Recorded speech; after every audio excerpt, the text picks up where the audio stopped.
কিন্তু আমি তো বড় আফসোস করি, আফসোস। যুবকরা ওয়াজ তো দিছে বটে, কিন্তু একজন যুবকও মনে হয় পাওয়া যাবে না। এই বয়সে যতবার চুল কাটছে, একবারও সেলুনে যায় বলছে যে আজকের চুল কাটাটা আমার নবীর আদর্শ মতো কেটে দিবে, যাতে আমি কিয়ামতের দিন দাঁড়ায় বলতে পারি সারা জীবন তো কাটতে পারি না, আপনার আদর্শ মতো চুল একদিন কাটছিলাম, বিনিময়ে কি দিবেন দেন।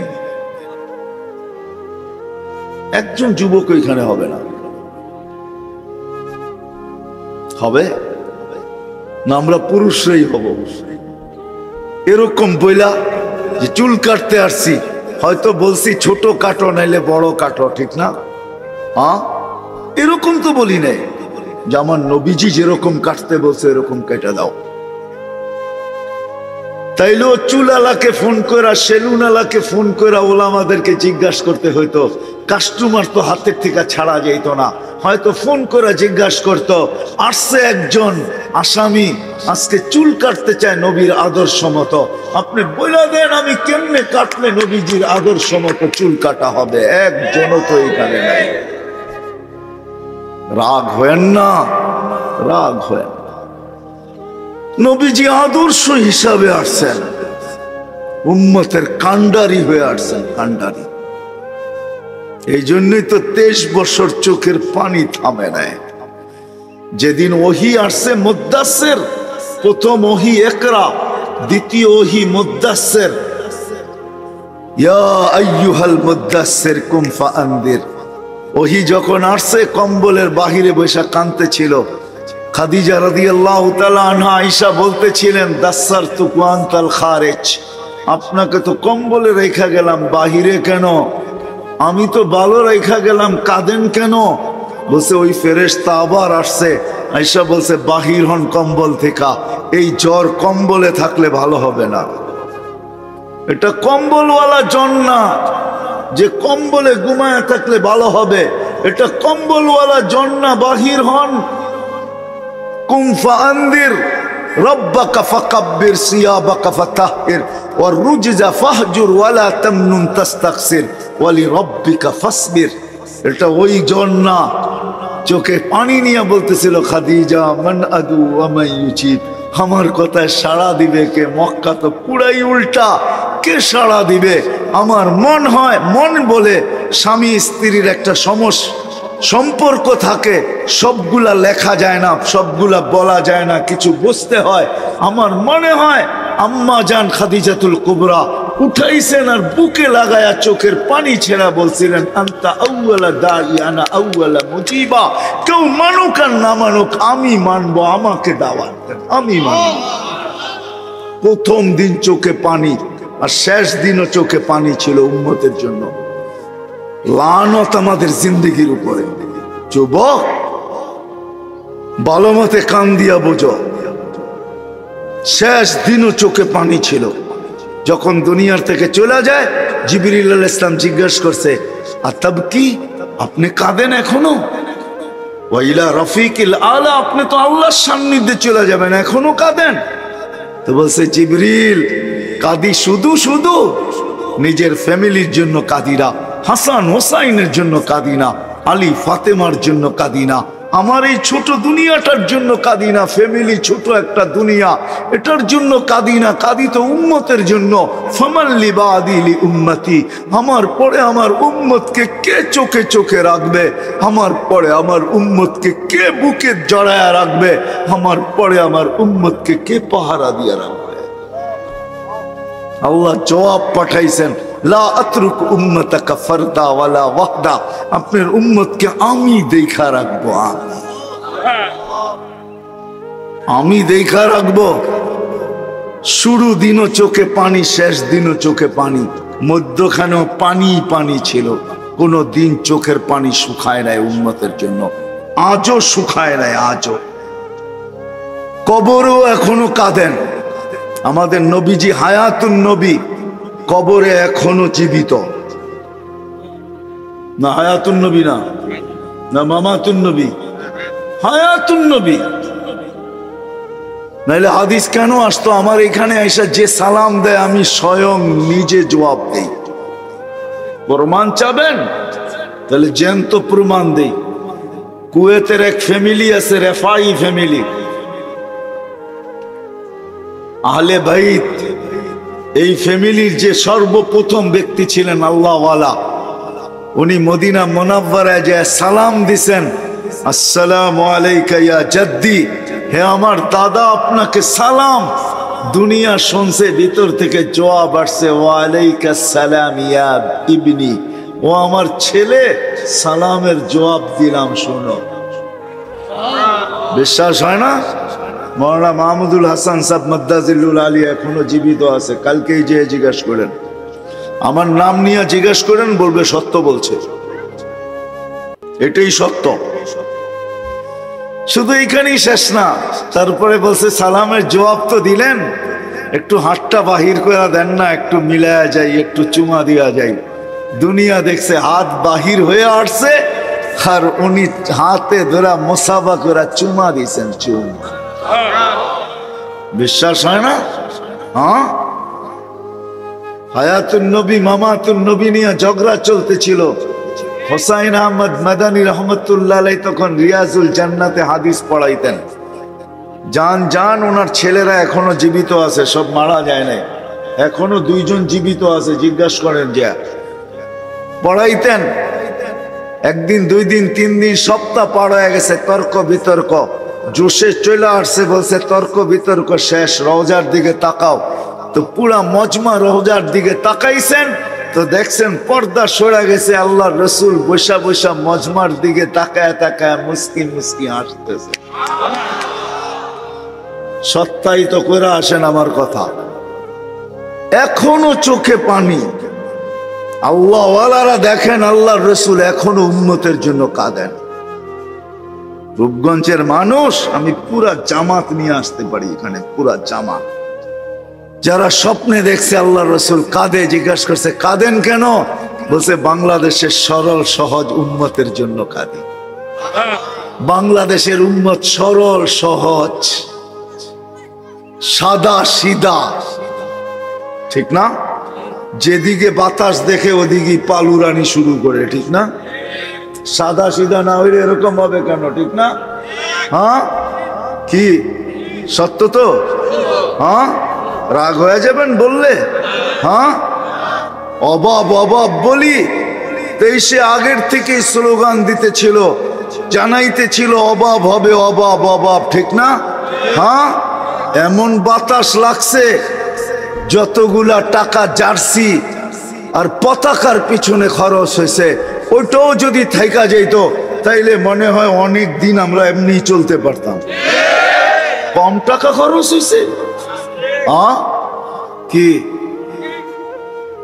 পতাকার জার্সির পিছনে, ঠিক না? হায় হায়, রাগ হয় না, পায়ে হাত রাখা বুঝাইতেছি। এখনো কাঁদে, কিয়ামতের দিনে উম্মতের জন্য কাঁদবেন। উদাহরণ দিলে বুঝবেন কি বুঝবেন না জানি না, চিনলে না বুঝবেন। আমাদের দেশে ইউনিয়ন পরিষদের চেয়ার পাওয়ার জন্য আমার জাতি মরতেও রাজি, মারতেও রাজি, ঠিক না? ইউনিয়ন পরিষদের চেয়ারটা অনেক বড় না, এর উপরে খালি চেয়ার হইল আল্লাহটা, ঠিক না? এমনই তো ইউনিয়ন পরিষদের চেয়ার। আরে মনে বোঝেন না, ঠিক না? কি বোঝেন? এত সাদা সিধা হইলে জান্নাতে যাবেন কেমনে?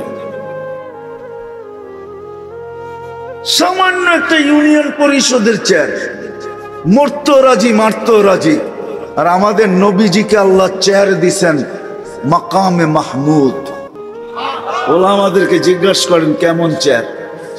যার উপরে শুধু একটা চেয়ার, আল্লাহর কুরসি, কুরসির নিচে শুধু একটা চেয়ার, যেটাকে বলে মাকামে মাহমুদ। যেদিন থেকে আল্লাহর অস্তিত্ব, এটা তো বলাও ভুল হবে, আল্লাহ তো শুরু থেকে চিরদিন এই চেয়ারটা চিরদিনই আল্লাহ নির্ধারিত করে রাখছেন বন্ধুর জন্য, আর কারো জন্য। নাহলে কোরআন কেন চিৎকার দিবে ফাতাহাজ্জাত বিহি নাফিলাতাল লাক আসা আইয়াবআসাকা রাব্বুকা মাকামান মাহমুদা?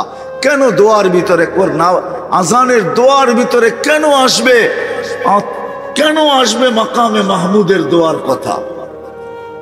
আল্লাহুম্মা রাব্বা হাযিহিদ দাওয়াতিত তাম্মা ওয়াস-সালাতিল কাইমা আতি লাতাওয়াল ফাযিলা ওয়াদ-দারাজাতার রাফিয়া ওয়াবআসহু মাকামান মাহমুদা। কেন আসবে? ওই কিয়ামতের দিন যাবে, বসবে না, আল্লাহর ডান পাশে থাকবে। যদি আমার কথা আপনাদের বুঝে আসে, বসবে না। আল্লাহ বলবে কেন বসেন না? বলি আমি যদি বসি তাহলে আমার পিপাসিত উম্মতকে কে পানি পান করাবে? আফসোস বুঝলাম না, আফসোস বুঝলাম, কে পানি পান করাবো আমার পিপাসিত উম্মতকে?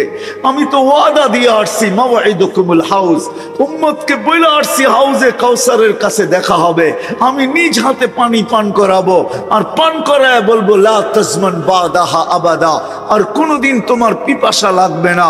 উম্মত যদি চলে আসে, আমি যদি পড়ে যাই, তাহলে ওয়াদা পুরা হবে না। আমি তো বলছি সাক্ষাৎ করতে হাউজে কাউসারের কাছে, বিদায় আমি আগে যায় দাঁড়ায় থাকবো, উম্মত পড়ে আসবে, আমি বসবো না, পানি আমি নিজের হাতে পান করাবো। শুধু এইখানেই শেষ না, হাউজে কাউসারই শেষ না, বলছে আমি মিজানের কাছে ছুটবো। কেননা আপনার প্রতিশ্রুতিগুলা বাস্তবায়ন করবো তো করবো কোথায়? আপনি আমাকে অনেকগুলো প্রতিশ্রুতি দিছেন, আপনি প্রতিশ্রুতি দিছেন সালতুতা, আমি চাইলে নাকি দিবেন, শাফি তুশাফা, সুপারিশ করলে নাকি মঞ্জুর করবেন, সৌফা ইউতিকা রাব্বুকা ফাতারদা, আমাকে নাকি রাজি করে ছাড়বেন, লা ইউখসিকা ফি উম্মতিক, আমার উম্মতের ব্যাপারে আপনি লজ্জিত করবেন না। আমি মিজানের কাছে যেয়ে দাঁড়ায় থাকবো, দেখবো পাল্লা সামনে ঝুঁকে না পিছে ঝুঁকে। যদি সামনে না ঝুঁকে তো আমি চাওয়ার হাত উঠায় দিব, সুপারিশ করতে থাকবো আর বলতে থাকবো রাজি হব না, হব না। আর আমি এটাও বলবো যদি পাল্লা সামনে না ঝুঁকান তো আমি লজ্জিত হয়ে যাব, কেননা ঘোষণা হবে অমুকের উম্মত অমুকে চির অসফলতা অর্জন করলো। আমি মুখ দেখাবো তো দেখাবো কি কইরা? বিদায় আমি পাল্লা ঝুঁকায়া ছেড়া দিব। শুধু এইখানেই শেষ না, আমি পলসেরাতে ছুটা যাব, যে দেখবো কে ফাইসা গেল। যদি ফাইসা যায় থাকে তো দুরুদের গাঠটি মাথায় দিয়া উম্মতকে পার করাবো, আমি বসবো না, বসবো। এইখানে তো উম্মত চেয়ার পাওয়ার জন্য পাগল, ওইখানে উম্মত বাঁচানোর জন্য চেয়ার ছাইরা দিয়া পাগল, ছুটতেছে আর বলতেছে রব্বি উম্মতি উম্মতি উম্মতি উম্মতি উম্মতি উম্মতি বলে চিৎকার দিতেছে। আজকে ওই উম্মত আদর্শ হয়ে আসলো, যুবককে ওই প্রস্তুতি করানোর জন্য, তৈয়ার করার জন্য, সাজানোর জন্য, জান্নাতের উপযোগী বানানোর জন্য, মৃত্যুর আগে ফেরেশতার সেলুট পাওয়ার জন্য, কবরে ঢুকার আগে কবর চিৎকার দিয়ে যেন কানে কানে বলে ইদান উহাব্বিলু লাকা বাতনি খাদরা, তোকে রাত্রে দেরি আমার পেট সবুজ শ্যামল হতে দেরি হবে না। উম্মতকে জান্নাতের অধিকারী বানানোর জন্য আসলো নারী যেন জান্নাতের 8 দরজা দিয়া ঢুকতে পারে, গরিব যেন কিয়ামতের মাঠে দাঁড়ায় উঠা 1 মিনিটও দাঁড়াইতে না হয়, কানে যেন ধ্বনি পাওয়া যায় উনতালিকু ইলাল জান্নাতি বিগাইরি হিসাব ওয়ালা কিতাব, হিসাব কিতাব ছাড়া জান্নাতে চলো। তামাত্তাউ 500 আম, 500 বছর জান্নাতের নিয়ামত ভোগ করো, তারপরে ধনীদেরকে যাইতে দিব। কিয়ামতের মাঠে উঠতে দেরি, যুবকের জন্য যেন চিৎকার আসতে দেরি না হয়। তোমার জন্য জান্নাতের আরশের নিচে সুপার ডিলাক্স গ্যালারি বানানো আছে, জলদি ওই গ্যালারিতে আসো। প্রস্তুতির জন্য আসছিলেন আদর্শ, আসেন আজকে ওয়াদা করি যে প্রস্তুতি নিব পাক্কা ওয়াদা, বিলকুল নামাই, কিন্তু নবীর আদর্শ শিক্ষার মাধ্যমে নিতে হবে। নবীর আদর্শ শিখতে হবে। কোত্থেকে? নেটের থেকে? নেটের থেকে শিখবেন? নেটেই তো সব পাওয়া যায়, ঠিক না? অসুবিধা কি, ঠিক না? নেটের থেকে না শিখতে পারেন, কিন্তু আলেমের কাছে যাওয়ার সওয়াব কোত্থেকে পাবেন? চেহারা দেখার সওয়াব কোত্থেকে পাবেন? কিছুক্ষণ বসার সওয়াব কোত্থেকে পাবেন? শিখার সওয়াবটা কোত্থেকে পাবেন? নেট কিন্তু 2 নম্বর, এটা জানেন? নেট মানি জাল, জাল মানি 2 নম্বর। আলেমদের কাছ থেকে শিখেন। আমাদের দেশের মতো সুযোগ দুনিয়ার কোথাও নাই। একটা হলো নবীর আদর্শ, আজকের থেকে কি করব? শিখবো, ঠিক না? হ্যাঁ, বাস্তব তো। দ্বিতীয় হলো নবীর সবচেয়ে বড় আদর্শ, যেটা সবচেয়ে বড়, যেটা দুনিয়াতে পা রাখতে দেরি, মেসেজ দিতে দেরি করেন নাই। আল্লাহর রসুলকে চাদরে রাখতে দেরি, সেজদা করতে দেরি করেন নাই। লম্বা সেজদা, আমি তো বলি সেজদা করেন নাই, মেসেজ দিছেন উম্মত নামাজ। আবার যাওয়ার সময় চিৎকার দিছেন আসসালা আসসালা। এক না নামাজ, একের ভিতরে 100 নামাজ, একের ভিতরে কি? একের ভিতরে 100 নামাজ। ওকে জীবন, ওকে। এই জন্য নামাজ সবচেয়ে বড় আদর্শ। আল্লাহ রসুলের 5 ওয়াক্ত নামাজ পড়বো। কে কে ওয়াদা করতে পারি? পাক্কা কিন্তু। আল্লাহ কবুল করুক। যুবকরা কি বলে? কোন অবস্থায় নামাজ ছাড়বো না। নামান কোন অবস্থায় না, কোন অবস্থায় না। আপনি জানেন না নামাজ কি জিনিস? আপনি জানেন না কেন আল্লাহ আপনাকে প্রতিবেলা ডাকে? আল্লাহ ডাকে না, ডাকে না? হ্যাঁ, কেন ডাকে জানেন? আপনি জানেন না কেন ডাকে? হায় হায়, ভালোবাসা যদি না থাকতো তাহলে কোনোদিন ডাকতেন না। কোন উম্মতকে ডাকেন নাই, আপনাকে আমাকে ডাকেন। আরেকটা কথা যুবকদেরকে বলবো, যুবক পায়ে হাত রেখা বলবো, পায়ে হাত রেখা। আন্না বহুত হয়ে গেছে। আল্লাহকে কখনো নারাজ করব না। আল্লাহকে কখনো কি করব না? নারাজ করব না। প্রমাণ কি হবে জানো? যে তুমি আল্লাহকে নারাজ করতে চাও না, কমসে কম সারা দিনে 3 বার হলো ইস্তেগফার করো। 3টা সময়।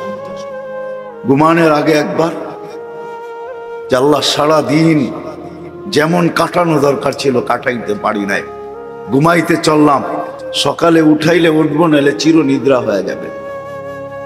আমি কিন্তু তোমার সাথে তওবা করে ঘুমাইতেছি, এতটুক বেলা ঘুমায় যাবে। এটাও ইস্তেগফার, তওবা। ঘুমের থেকে উঠা একবার, দুপুরে একবার, 3 বেলা হইলো তওবা করে ইস্তেগফার, মাপ চাই আল্লাহর কাছে। পারবো? হ্যাঁ হ্যাঁ, সবাই বলতে চায় না। পারবো তো? হ্যাঁ, যুবকদেরকে বলতেছি পায়ে হাত রেখে আল্লাহকে নারাজ করব।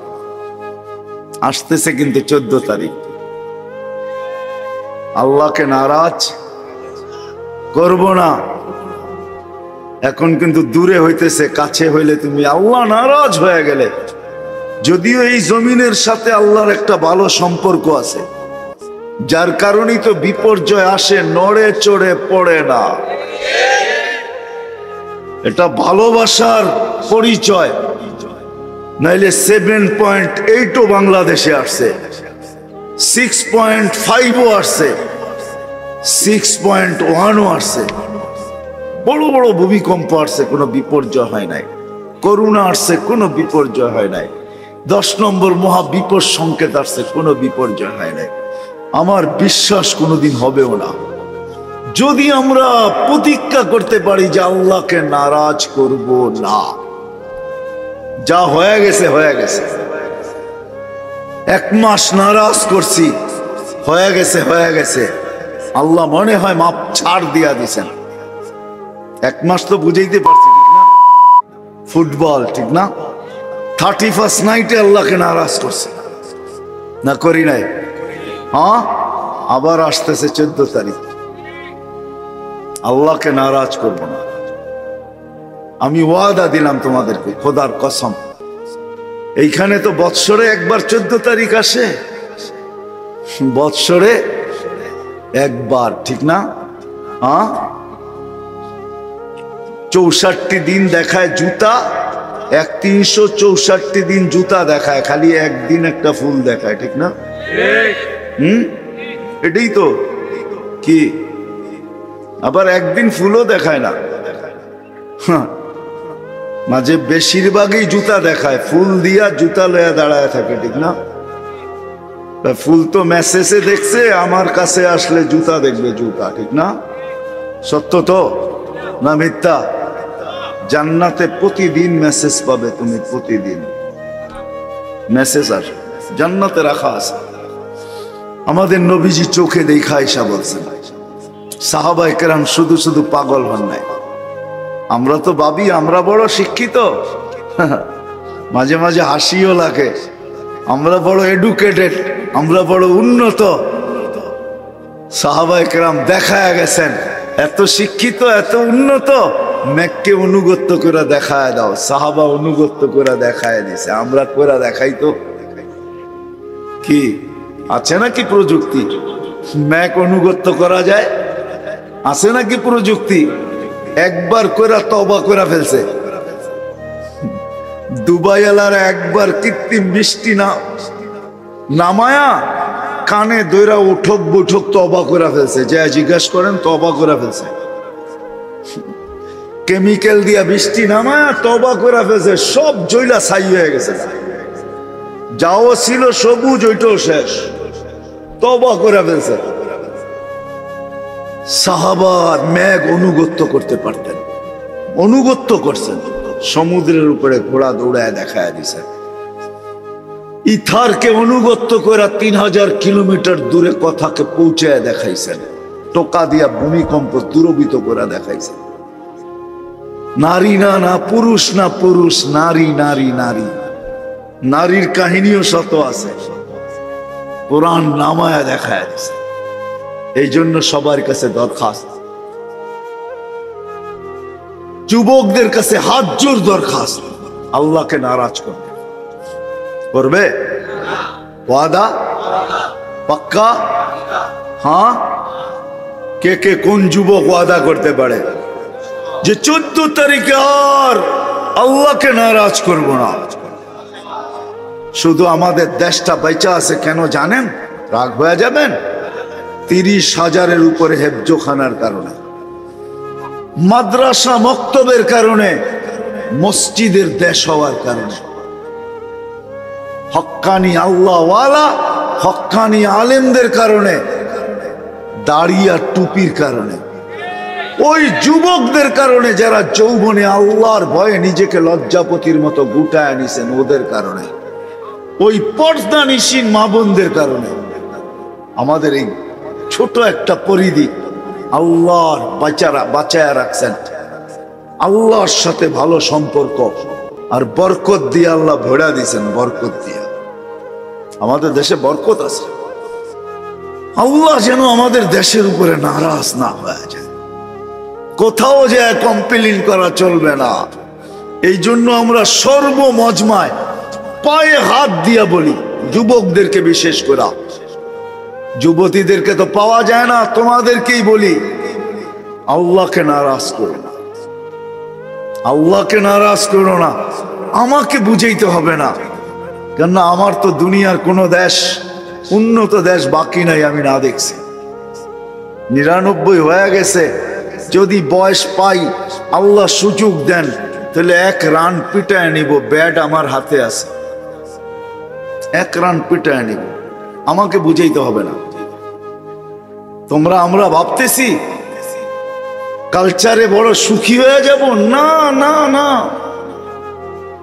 আমি জানি কে কতটুকু সুখী, আমি চিনি। শুধু মেসেজ দিলেই সুখী হয়ে যাব, কালচার মানলেই আমরা কিছু একটা হয়ে যাব, না না না, সত্য এটা না, সত্য এটা। আল্লাহকে নারাজ না করা এটা হলো সত্য, আল্লাহকে নারাজ করা এটা সত্য না। আল্লাহকে নারাজ করা টিকা যাবে না, এই জন্য করব না। আব্দুল কাদের জিলানী রহমতুল্লাহ আলাইহি লেখছেন যে তোর চেয়ে তো নিকৃষ্ট কেউ নাই, শুকরও তোর চেয়ে ভালো। শুকর নিজেও বলে সকালবেলা যখন ঘুমের থেকে ওঠে তো শুকর উঠার পরে বলে কাইলা ইয়াকা আউয়ালা নাযরিন আলা মান লা ইউসাল্লি, আল্লাহ আমার প্রথম দৃষ্টি যেন কোনো বেনামাজির উপরে না পড়ে। শুকর নিজের চেয়ে নিকৃষ্ট মনে করে বেনামাজিকে। তো আব্দুল কাদের জিলানী লেখছেন, তোর চেয়ে নিকৃষ্ট কেউ নাই, তোর চেয়ে হতবাগা কেউ নাই, তোর চেয়ে কপাল পোড়া কেউ নাই, তোর চেয়ে নিমক হারাম কেউ নাই, তোর চেয়ে অকৃতজ্ঞ কেউ নাই। ও যুবক, আমার কথা বুঝো, ডেলি 36 বার তোমার কিডনিকে আল্লাহ ডায়ালিসিস করেন কুদরত দিয়া। তোমাকে যৌবনের তরঙ্গে রাখার জন্য, যৌবনের তরঙ্গে, তরঙ্গ বোঝেন, তোমাকে যৌবনের তরঙ্গে জোয়ারে রাখার জন্য, আমাদেরকে সুস্থ রাখার জন্য ডেলি কুদরত দিয়া 36 বার ডায়ালিসিস করেন। 36 বার কিডনি ডায়ালিসিস হয়। অথচ বিজ্ঞান ডেলি 6 বার পারে না, পুরা সপ্তাহ 7 দিন করতে পারে না ডায়ালিসিস, উর্দে 5 দিন পারে। আল্লাহ ডেলি 36 বার করতেছে, ডেলি 550 লিটার অক্সিজেন দিতেছে। 550 লিটার ডেলি আমরা অক্সিজেন নেই। 1,60,000 বার ডেলি শ্বাস প্রশ্বাস নেই। শুধু শুধু কোরআন বলে না আম্মা বিনিআমাতি রাব্বিকা ফাহাদ্দিস, আল্লাহর নেয়ামতকে ভাব, যে তোকে আল্লাহ 24 ঘন্টায় কত নেয়ামতের ভিতরে ডুবায় রাখছে। জানি না আপনাদের এলাকার নাম কি, মাতুয়াইল। হ্যাঁ, মাতুয়াইলের মানুষ, মাছপাড়ার মানুষ একটু ভালো। জিলটিল তো দেখলাম না, মাছ করতে আসলো আল্লাহই জানে, ওই আগে ছিল মনে হয়, ঠিক না? তো যেটা বুঝাইতেছিলাম, ভাবেন 24 ঘন্টা আল্লাহ সুরক্ষিত করে। নাহলে জমিন প্রতিদিন বলে আলা কুল্লা ইয়াউমিন ওয়াল আরদু তাস্তাদিনু রাব্বা, জমিন প্রতিদিন বলে আল্লাহ অনুমতি দেন না, কি করবে? আবতালিয়া ইবনা আদম ফি বাতনি, আমি মানুষকে আমার পেটে নিয়ে নিব। আল্লাহ বলে কেন? ইয়াকুল রিজকাকা ওয়া ইয়াসিক, রিজিক তোমার খায়, তোমার নাফরমানি করে। ইয়ানদুর বিআইনিকা ওয়া ইয়াসিক, দৃষ্টি শক্তি তোমার, নাফরমানি তোমার। ইয়াসমাউ বিউযুনিকা ওয়া ইয়াসিক, শ্রবণ শক্তি তোমার, নাফরমানি তোমার। ইয়াতাকাল্লাম বিলিসানিকা ওয়া ইয়াসিক, বাক শক্তি তোমার, নাফরমানি তোমার। ইউমাইয়িজ বিআকলিকা ওয়া ইয়াসিক, আকল তোমার, নাফরমানি তোমার। ইয়াবতিসু বিয়াদিকা ওয়া ইয়াসিক, হাত তোমার আর নাফরমানি তোমার। কে দিছে এই হাত? কর্মক্ষমতা কে দিছে? ইয়ামশি বিরিজলিকা ওয়া ইয়াসিক, পাও তোমার, নাফরমানি তোমার। ইলা মাতা আসবির, আমি কতদিন সহ্য করব? আমি তো তোমার অনুগত্য। সৃষ্টির ভিতরে সবচেয়ে বিবেকমান, বুদ্ধিমান, বিদ্বান প্রাণী হলো মানুষ। আমার কথায় কিন্তু সুরটুর হবে না, যত বেশি ধ্যান দিয়া শুনবেন আশা করি বুঝে আসতে পারে। সৃষ্টি বুঝেন তো? সৃষ্টি, আল্লাহর যত সৃষ্টি আছে, সমগ্র সৃষ্টির ভিতরে মানুষ সবচেয়ে বিবেকমান, সবচেয়ে বুদ্ধিমান, সবচেয়ে বিদ্বান। মানুষের মতো বিবেক আল্লাহ কাউকে দেন নাই, কোন সৃষ্টিকে দেন নাই, এমনকি ফেরেশতাদেরকেও দেন নাই। মানুষের সমান বিবেক ফেরেশতাদের নাই, সমপরিমাণ বিবেক, বুদ্ধিও নাই আর বিদ্যাও নাই। মানুষ সৃষ্টির ভিতরে সবচেয়ে বিবেকমান, সবচেয়ে বুদ্ধিমান, সবচেয়ে বিদ্বান। বিদায় এখন প্রশ্ন করব, যে মানুষটা এত বিবেকমান, এত বুদ্ধিমান, এত বিদ্বান, হিসাবে আমাদের একটা জিনিস ভাবা উচিত, বিশেষ করে আমাদের মুসলমানদের ভাবা উচিত, বিশেষ করে না একমাত্র আমাদেরই ভাবা উচিত, চিন্তা করা উচিত। যে আল্লাহ আমাদেরকে এত বিবেক দিলেন, এত বুদ্ধি দিলেন, এত বিদ্যা দিলেন, আমাদের বাবা উচিত শুধু বুদ্ধি বিদ্যা বিদ্যা বুদ্ধি বিবেক বুদ্ধি বিদ্যা না, আল্লাহ আমাদেরকে নবী দিছেন তো সৃষ্টির জগৎ দুজাহানের বাদশাহওয়ালা দিছেন, যে সৃষ্টির সর্দার। সৃষ্টির সর্দারও বললে কম বলা হবে, সৃষ্টির রাজা, সৃষ্টির রাজা, যাকে তৈরি না করলে আল্লাহ কিছুই করতেন না, যিনি আল্লাহর হাবিব, যিনি আল্লাহর হাবিব, বোঝেন তো কি বন্ধু? এটাও কম বলছেন।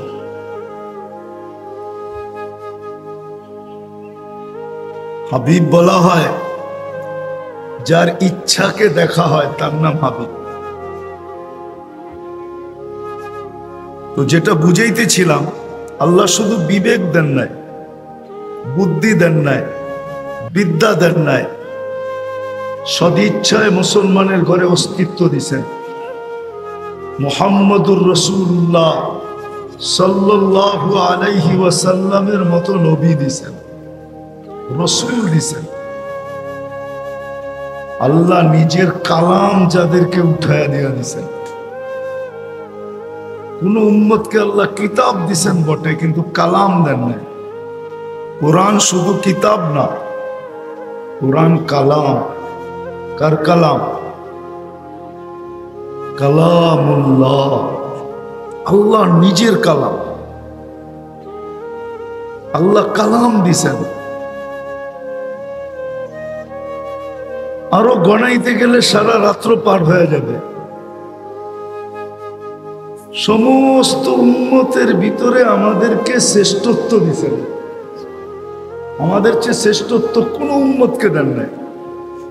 কুরআন বলে কুনতুম খায়রা উম্মাহ। শুধু এখানেই শেষ না, আল্লাহ আমাদেরকে কুদরতি হাতে বাছাই করছেন। বাছাই বোঝেন কি? বাজারে কিনতে গেলে নিজে বাইসা বাইসা নেন তো, এটার নাম হলো বাছাই। কুরআন বলে হুয়াজতাবাকুম, আল্লাহ আমাদেরকে বাছাই করা করা করা করা করা করা তারপরে উম্মতে মুহাম্মদের অন্তর্ভুক্ত করছেন।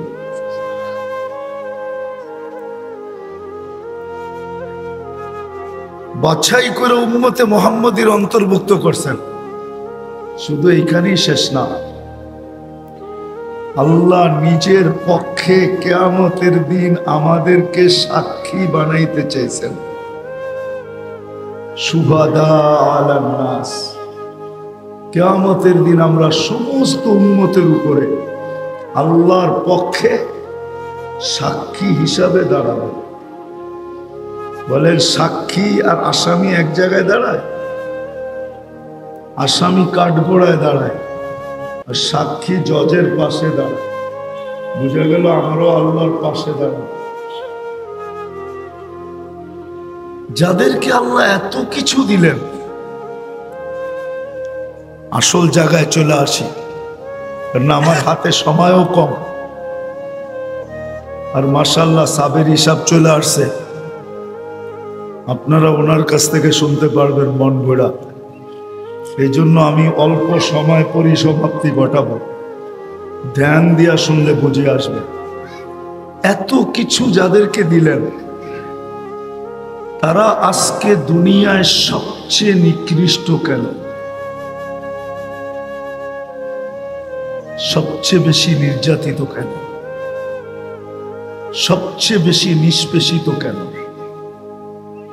সারা দুনিয়ার চোখে এরা সবচেয়ে বেশি ঘৃণিত কেন? সারা দুনিয়ার কাছে এরা সবচেয়ে বেশি অবহেলিত কেন? সারা দুনিয়ার কাছে এরা সবচেয়ে বেশি দীক্ষিত কেন? বুঝাইতে পারি না মনে হয়। যাদেরকে আল্লাহ এত কিছু দিলেন, এত ইজ্জত দিলেন, এত সম্মান দিলেন,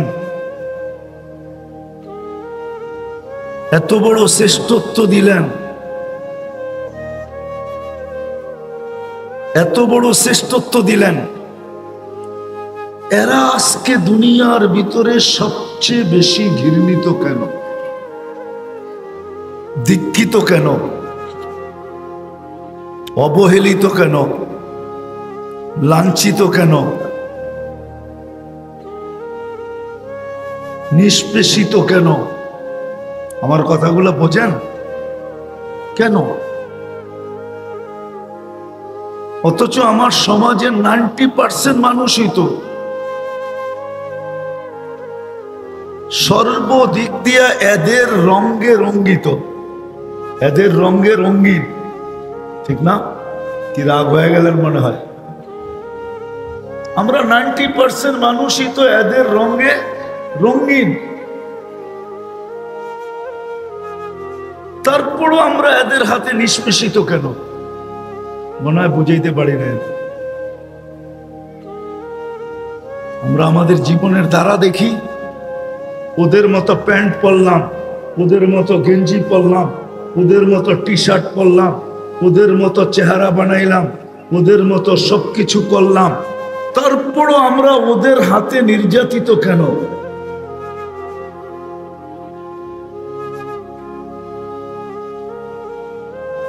মনে হয় বুঝাইতে পারতেছি না আমি কেন।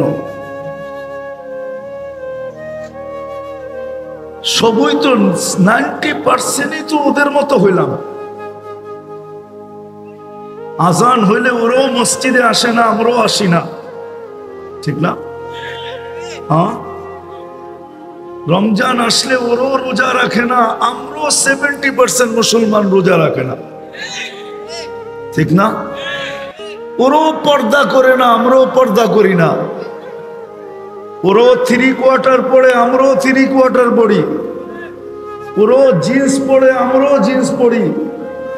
ওরাও ইনকোরা পরে, আমরাও ইনকোরা পড়ি।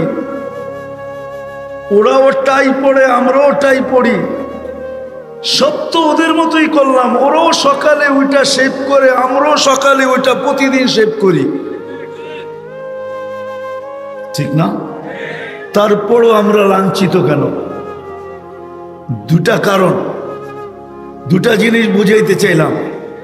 যে একদিকে তো আল্লাহ আমাদেরকে এত কিছু দিলেন, তা সত্ত্বেও আমরা লাঞ্ছিত কেন? আবার ওদের মতো হইলাম, তারপরও আমরা ওদের হাতে লাঞ্ছিত কেন? তৃতীয় জাতির কাছে লাঞ্ছিত হইতাম তাহলে কথা ছিল। মেসেজ সত্য, সূর্য প্রতিদিন আমাদেরকে মেসেজ দেয়। সূর্য ডুবে কোথায়? পশ্চিমে, ঠিক না?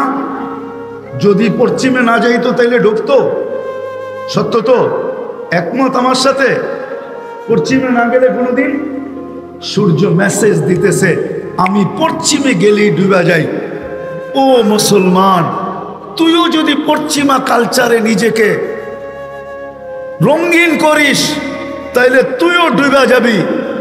আমি যেরকম পশ্চিমে যায় ডুবা যাই, সূর্য কিন্তু প্রতিদিন আমাদেরকে মেসেজ দিয়া যায়। যদিও আপনি বুঝবেন কি বুঝবেন না জানি না, প্রশ্ন করবেন এই মেসেজ আপনি কোত্থেকে পাইলেন? দলিল দিতে পারবো আমি, মনীষীদের কথাই দিয়ে দলিল দিতে পারবো। সূর্য প্রতিদিন আমাদেরকে মেসেজ দেয়া যায়। ও উম্মতে মুহাম্মাদি, তুমি যদি পশ্চিমাদের দিকে তাকাও আর এদের রঙে রঙিন হও, তাইলে তুমিও আমার মতো ডুবা যাবে। আমিও প্রতিদিন পশ্চিমে যায় ডুবা যাই, কিন্তু আল্লাহ আমার ভিতরে সিস্টেম রাখছে, সকালে আবার আমি উদিত হই পূর্ব থেকে, কিন্তু তুমি ডুবলে আর কোনোদিন উদিত হবে না। আজকে আমরা লাঞ্ছিত, বঞ্চিত। যে আল্লাহ আমাদেরকে সদ ইচ্ছায় মানুষ বানাইলেন, সদ ইচ্ছায় মুসলমানের ঘরে অস্তিত্ব দিলেন, সর্বশ্রেষ্ঠ নবীর উম্মত বানাইলেন, যেই নবী কানতে কানতে কানতে কানতে জীবনটা দুনিয়ার থেকে কান্নার মাঝে বিদায় নিছেন। আমি দুই তিনটা দৃশ্য আপনাদের সামনে তুলে ধরতেছি, যদি এইখানে যদি কোনো ইমানের বিন্দুও থাকে তাহলে আঘাত লাগবে। যেই নবী সারা জীবন আমাদের জন্য চোখের পানি শুকান নাই। জিবরিল মিকাইল জিজ্ঞাসা করছে মা জালা আরা কাতাবকি, যখনই দেখি আপনাকে কাঁদেন কেন, কেন কাঁদেন? তো বলছে যেদিন থেকে জান্নাত জাহান্নাম দেখা আসছি উম্মতের জন্য চোখের পানি শুকায় না। দ্বিতীয় দেখাইতেছি, দ্বিতীয় যেদিন দুনিয়ার থেকে বিদায় নিতেছেন, কয়েক দিনের ক্ষুধার্ত 9 ফ্যামিলি, হাসান হোসাইন ফাতেমা আলী, কারো ঘরে খাওয়া নাই, এমনকি বাতি জ্বালানোর মতো তেলও নাই। ঘরের লোক বলতেছে যদি তেল থাকতো তাহলে তেল পান করে খিদা নিবারণ করতাম। ওই সময় তেল কেরাসিন দিয়ে জ্বালানো হতো না, বাতি 1400 বছর আগে কেরাসিন আবিষ্কার হয় নাই। ওই সময় বাতি জ্বালানোর সিস্টেম ভিন্ন ছিল। আরব ভূখণ্ডের সরিষার তেলও ছিল না। ওইখানে যেই তেল পাওয়া যেত জাইতুনের, ওটার মাধ্যমে ঘরের বাতিও জ্বালানো হতো। আবার জাইতুন খাওয়াও যায়, বাতিও জ্বালানো যায়, শরীরেও লাগানো যায়। আল্লাহ জাইতুনের কসম কোরআনে খেয়েছেন। তো বলছে বাতি জ্বালানোর মতো তেল ছিল না। কিন্তু যখন দুনিয়ার থেকে বিদায় নিতেছেন, মালাকুল মউত বুকে হাত রাখবে, ওই মুহূর্তে চোখে পানি। জিবরিল জিজ্ঞাসা করছে এখন কাঁদেন কেন? তো বলছে একটা প্রশ্নের জবাব এখনো বাকি। বলছে সেটা কি? বলে আমার পরে আমার উম্মতকে কে দেখা রাখবে? আমার পরে আমার উম্মতকে কে দেখা রাখবে? কে চোখে চোখে রাখবে? কে বুকে করে রাখবে? কে পাহারা দিয়ে রাখবে? চলেন দ্বিতীয় তৃতীয় দেখাইতেছি।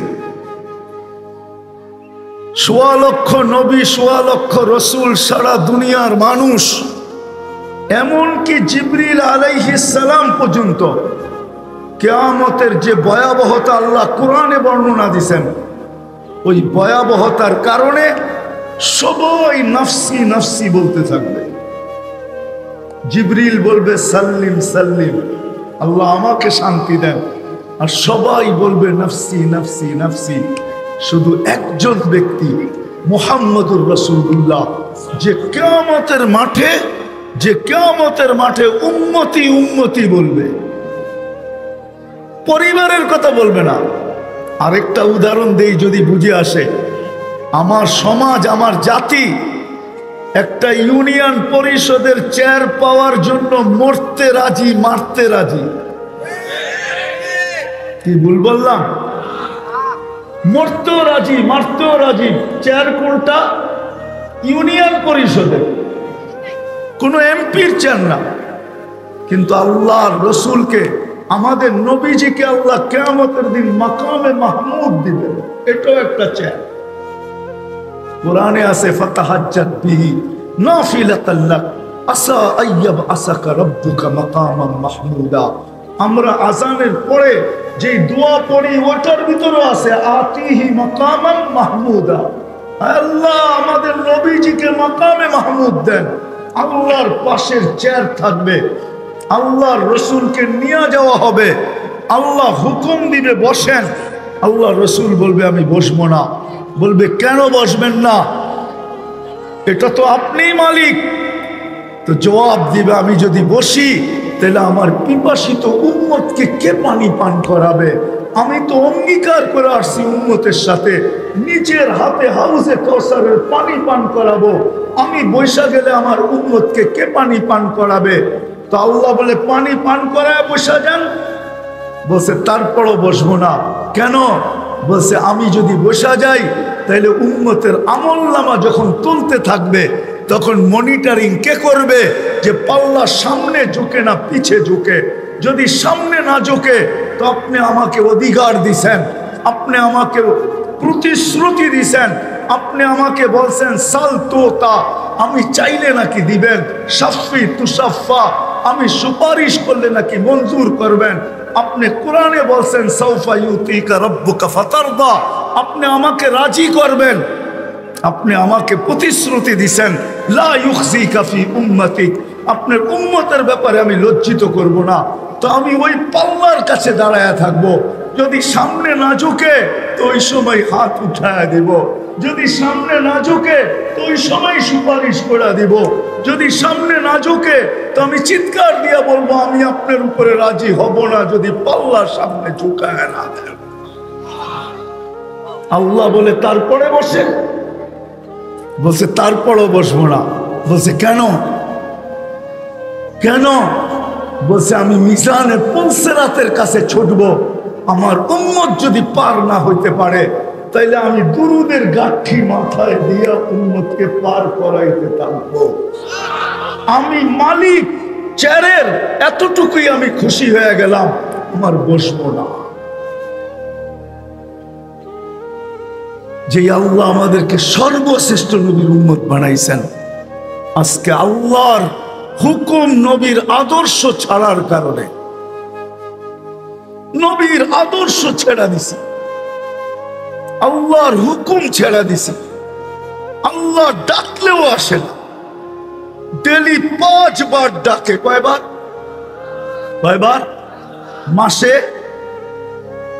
150 বার, বৎসরে 1800 বার।